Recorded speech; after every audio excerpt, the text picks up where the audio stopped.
മുണ്ടകൈ ചൂരൽമല ദുരന്തബാധിതർക്കുള്ള ടൗൺഷിപ്പിന്റെ നിർമ്മാണ ഉദ്ഘാടന ശിലാഫലക അനാച്ഛാദനവും മുഖ്യമന്ത്രി നിർവഹിച്ചു. ജോഷില ചേരുന്നു. ജോഷില, മുഖ്യമന്ത്രി ശിലാസ്ഥാപനം നടത്തി. മന്ത്രിമാർ, പൊതുജനങ്ങൾ, മറ്റ് ജനപ്രതിനിധികൾ അടക്കം വലിയൊരു ജനാവലിയാണ് അവിടെ ഒത്തുകൂടിയത്. കേരളത്തിൻ്റെ ഒരുമയുടെ പ്രതീകമാണ് വയനാട്ടിൽ കണ്ടതെന്ന് മുഖ്യമന്ത്രി പിണറായി വിജയൻ പറഞ്ഞു. ഏത് വെല്ലുവിളിയെയും അതിജീവിക്കാൻ കേരളത്തിന് കഴിയുമെന്നതിൻ്റെ പ്രതീകമാണ് ഇവിടുത്തെ പുനരധിവാസമെന്നും മുഖ്യമന്ത്രി പ്രഖ്യാപിച്ചു.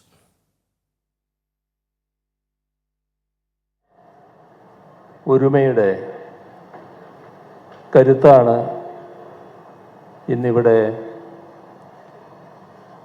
ഈ സ്ഥിതിയിലേക്ക് കാര്യങ്ങൾ എത്തിച്ചിട്ടുള്ളത്. ജനങ്ങളാകെ സ്നേഹനിർഭരമായ സഹകരണം, യോജിപ്പ്, അതിലൂടെ അസാധ്യമെന്ന് പലരും കരുതുന്ന എന്തും സാധ്യമാക്കാനാക്കും എന്നതാണ് നമ്മുടെ അനുഭവം. എല്ലാവരുടെയും അനുമതിയോടെ വയനാട് മാതൃകാ ടൗൺഷിപ്പിൻ്റെ ശിലാസ്ഥാപനം നിർവഹിച്ചതായി ആദ്യമായും അറിയിക്കട്ടെ. പുനരധിവാസം നമ്മളെല്ലാം പ്രധാനമായി കണ്ടു. ആ കാര്യത്തിൽ വലിയ സ്രോതസ്സ് എന്ന നിലക്ക് നാം പ്രതീക്ഷിച്ചത് കേന്ദ്ര സഹായമായിരുന്നു. നിർഭാഗ്യവശാൽ ആ വഴിക്ക് ഇതേവരെ ഒന്നും ലഭിച്ചില്ല. കിട്ടിയത് വായ്പാ രൂപത്തിലുള്ള തീർത്തും അപര്യാപ്തമായ തുകയാണ്. ഒരു നാടിൻ്റെ ഉയർത്തെഴുന്നേൽപ്പിൻ്റെ ചിത്രമാണ്, കാഴ്ചയാണ് നമുക്കിന്ന് വയനാട്ടിൽ കാണാൻ കഴിഞ്ഞത്. ജോഷില ചേരുന്നു. ജോഷില, എല്ലാം നഷ്ടപ്പെട്ട മനുഷ്യരുടെ മുഖത്ത് ഇന്ന് വിരിയുന്ന ഒരു ചെറുപുഞ്ചിരിയുണ്ടല്ലോ, അതാണ് അതിജീവനത്തിൻ്റെ ഏറ്റവും വലിയ പ്രതീകം. എന്തായിരുന്നു ഇന്നത്തെ ചടങ്ങിൻ്റെ വിശദാംശങ്ങൾ?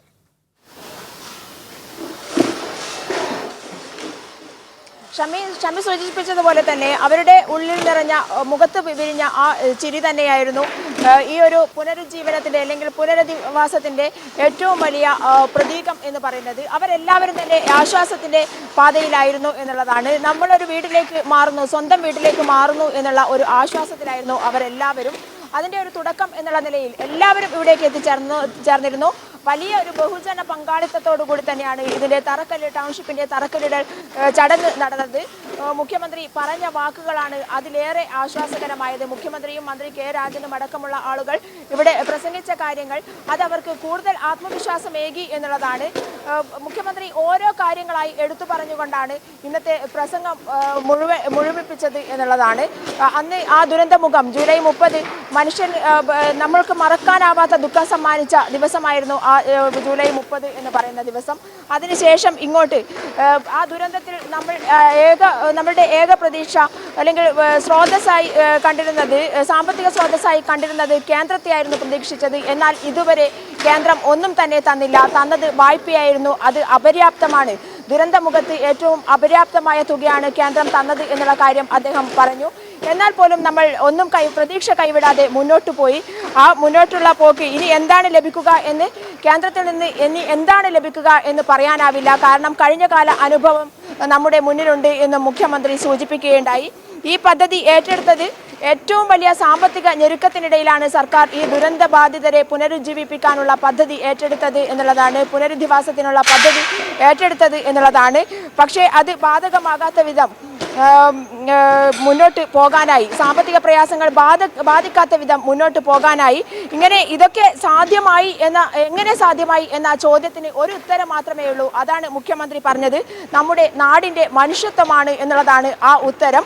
അങ്ങനെ വരുമ്പോൾ അസാധ്യം എന്നത്, ആ ഒരു വലിയ മനുഷ്യത്വത്തിൻ്റെ മുന്നിൽ അസാധ്യമായത് എന്തും സാധ്യമാകും എന്നുള്ളതാണ് മുഖ്യമന്ത്രി ഇന്ന് തുറന്നു പറഞ്ഞത്. എന്തായാലും നമ്മുടെ നാട്ടിൽ എല്ലാവരും കൂടി തീരുമാനിച്ചപ്പോൾ ഇങ്ങനെയുള്ള ഒരു കാര്യം കൂടി സാധ്യമായി എന്നുള്ളത് മുഖ്യമന്ത്രി പറയുകയുണ്ടായി.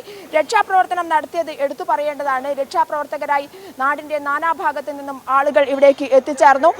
അതേസമയം തന്നെ സർക്കാരിന്റെ എല്ലാ പ്രവർത്തനങ്ങൾ, ഉദ്യോഗസ്ഥരുടെ ഓരോ ഘട്ടങ്ങളിലായിട്ടുള്ള ഓരോ വിഭാഗങ്ങളായുള്ള ഉദ്യോഗസ്ഥരുടെ പ്രവർത്തനങ്ങൾ, ഡോക്ടർമാരുടെ പ്രവർത്തനങ്ങൾ, കേരളത്തിന്റെ ആതുര ശുശ്രൂഷ രംഗത്തെ ശാസ്ത്ര പുരോഗതി, അതിന്റെ നേട്ടങ്ങൾ, ഒരു കുട്ടിയുടെ മൂക്കിൽ നിന്ന് തീർച്ചയായും ജോഷില, മറ്റൊരു പ്രധാനപ്പെട്ട കാര്യം മുഖ്യമന്ത്രി പറഞ്ഞത് ഈ വീട് വെച്ച് നൽകുന്നത് കൊണ്ട് സർക്കാരിന്റെ ഉത്തരവാദിത്വം അവസാനിക്കുന്നില്ല, ഇനിയും തുടർ നടപടികൾ അവിടെ ഉണ്ടാകും.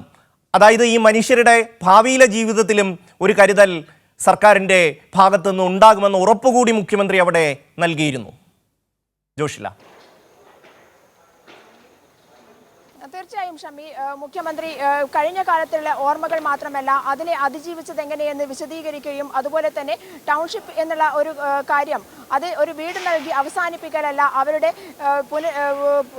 അതിജീവനത്തിനുള്ള പാത ഒരുക്കൽ കൂടിയാണ്. ഇനി അങ്ങോട്ടുള്ള എല്ലാ ജീവിതകാലത്തും അവരെ കൈകോർത്ത് പിടിച്ചുകൊണ്ട് അല്ലെങ്കിൽ അവരെ കരുതലോടെ തന്നെ മുന്നോട്ട് പോകും എന്നുള്ള വാക്കുകൂടി മുഖ്യമന്ത്രി പറഞ്ഞിട്ടുണ്ട് എന്നുള്ളതാണ്. അത് അവർക്ക് നൽകിയ ആശ്വാസമുണ്ട്. ടൗൺഷിപ്പ് 6 മാസത്തിനകം പൂർത്തിയാകാൻ സാധ്യതയുണ്ട്. അതൊക്കെ നൽകിയ ഇന്ന് മന്ത്രി രാജനടക്കം നമ്മളോട് പറഞ്ഞ ഒരു കാര്യമുണ്ട്. അതുപോലെ തന്നെ സുഹാസ് IAS പറഞ്ഞ കാര്യമുണ്ട്. ഒക്ടോബർ നവംബർ മാസത്തോടുകൂടി വീട് പണി പൂർത്തിയാക്കി ഇവരെ വാടക വീട്ടിൽ നിന്നും വീട്ടിലേക്ക് താമസിപ്പിക്കും. അതിനുശേഷം മറ്റ് ടൗൺഷിപ്പുമായി ബന്ധപ്പെട്ട മറ്റ് കമ്മ്യൂണിറ്റി സെന്റർ അടക്കമുള്ള അല്ലെങ്കിൽ ആരോഗ്യ കേന്ദ്രങ്ങൾ, അതുപോലെ തന്നെ വിദ്യാഭ്യാസ സ്ഥാപനങ്ങൾ, ഇതൊക്കെ തന്നെ പിന്നീട് നടപ്പിലാക്കും എന്നുള്ളത് തന്നെയാണ്. ആദ്യത്തെ ഘട്ടമായി ഇവരെ പുനരധിവസിപ്പിക്കും എന്നുള്ളത് തന്നെയാണ് സുഹാസ് അടക്കം പങ്കുവെച്ച കാര്യങ്ങൾ. എന്തായാലും ഇന്നിവിടെ രാഷ്ട്രീയ ഭേദമന്യേ എല്ലാവരെയും ഒത്തൊരുമിപ്പിച്ച് ഒരു വേദിയിൽ ഇരുത്തിക്കൊണ്ടാണ് ഈ ഒരു തറക്കല്ലിടൽ ചടങ്ങ് നടന്നത്. പ്രിയങ്ക വദ്ര അടക്കം പറഞ്ഞ ഒരു കാര്യമുണ്ട്. അത് ഈ രീതിയിലാണ് എല്ലാവരെയും കൂട്ടിയോജിപ്പിച്ചുകൊണ്ട് ആരെയും ഭിന്നരായി കാണാതെ വേർതിരിച്ച് കാണാതെ സഹായങ്ങൾ നൽകാൻ സംസ്ഥാന സർക്കാരിനായി എന്നുള്ളതാണ്. അത് പ്രിയങ്കയ്ക്ക് കൂടി സമ്മതിക്കേണ്ടി വന്നു എന്നുള്ളതാണ് ഇന്നത്തെ ഒരു പ്രധാന കാഴ്ച എന്ന് പറയാനുള്ളത്. അതുപോലെ തന്നെ VD സതീശൻ പറഞ്ഞ ഒരു കാര്യമുണ്ട്, ഞങ്ങൾ ഒന്നിനെയും എതിർത്തിട്ടില്ല എന്നുള്ള കാര്യം. എന്നാൽ എന്തൊക്കെ VD സതീശൻ എതിർത്തിരുന്നു, എന്തിനൊക്കെ പ്രതിപക്ഷം വിലങ്ങ് തടിയായി നിന്നിരുന്നു എന്നുള്ളത് കേരളത്തിലെ സാമാന്യ തീർച്ചയായും ജോഷില, വയനാട് ടൗൺഷിപ്പിന് ഇന്ന് മുഖ്യമന്ത്രി ശിലാസ്ഥാപനം നടത്തി. 430 വീടുകളാണ് അവിടെ ഉയരാൻ പോകുന്നത്. അവിടെ എല്ലാം നഷ്ടപ്പെട്ട മനുഷ്യരുടെ ജീവിതത്തിലേക്കുള്ള തിരിച്ചുവരവിനാണ് ഇന്ന് വീണ്ടും തുടക്കം കുറിച്ചത്.